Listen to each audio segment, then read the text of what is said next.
Hi guys, in today's video I thought I would film an update video. So if you guys hadn't seen my last video, you guys wouldn't have known that I got two of my females, Dora and Pandora, spayed. So those girls were spayed because they both had ovarian cysts, and yeah, so they weren't doing very well with them. So obviously there are three ways to treat ovarian cysts. There is a surgery, an injection, or you can have it drained. Now, injection and drainage, the chance of it coming back is like 90%, so it just wasn't worth to me doing the injection or the drainage when, to be honest, they were both candidates for a surgery. So we got them both spayed, and then if you guys hadn't watched the video before that, you guys would not have known about my foster boy Boris, who is just under the step stool, and he is an uncastrated male.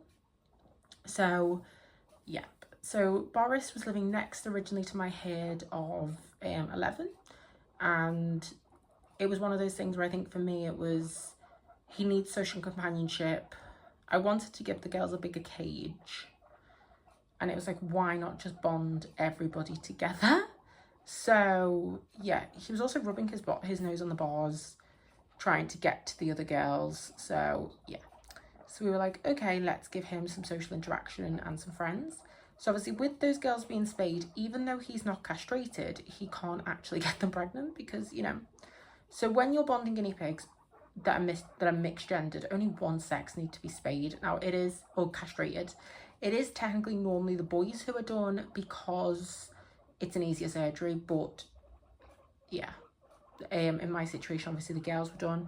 I do actually plan on having all of my females spayed just because it's better for them, to be honest. There's 70% of female guinea pigs get ovarian cysts, and as a vet nurse we are seeing it more and more every day now, and it's just, I have three other girls now who are showing signs of it, and I'm in a position where I can spay everybody, which I'd rather do it whilst I'm in that position, and the other younger girls can obviously recover easier because they haven't actually got it.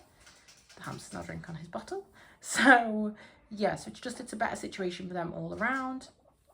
So yeah, but their bond went okay. Like Boris was breeding, or he was in a breeding situation. We didn't actually get anyone pregnant in his last home, so he isn't really used to interacting socially with other guinea pigs. So for him, this is all very new. This is all something different. And Pandora is just very chill. Pandora is the one who's currently in the litter tray. Nora is currently next to it.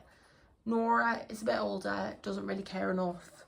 Nora was also a previous breeding pig before I got her, so he's used to, Nora is used to males in that capacity who aren't castrated, whereas Pandora isn't. Pandora's only lived with my castrated boys. But yeah, so he's not very interested in them, to be honest. Partially, I think that is because he's lived on his own for so long, but obviously that might change, I don't know. But there's no aggression. So far I've seen no reason. They just bicker, and I wouldn't say they overly like him, but it's not awful.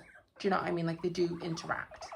So currently they are living in a 2x6, which is the bare minimum for 4. So it's a good size for 3 of them. They have, that actually used to be part of an old guinea pig cage. It used to be part of the Fairplast 140, I believe, the connected one, and I just decided to use it as a litter tray. It works great for them.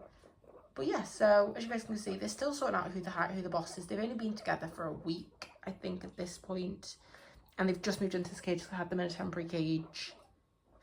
But yeah, so bar that, really, like, they're doing really, really well. I'm actually moving around this room because I've got another group going there. Yeah, so, but yeah, no, they're doing really, really well.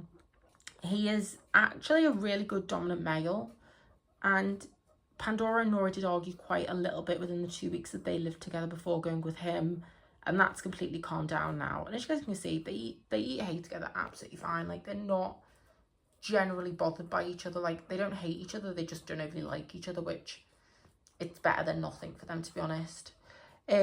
Boris will eventually be getting castrated, because if he's ever in a situation where there isn't spayed females in the mix for him, or let's say he fell out with these two girls, he still needs a friend. And yeah, so thank you guys for watching this video. Please comment, like, and subscribe, and I'll see you guys all in my next video. I'm so sorry for that. Bye guys.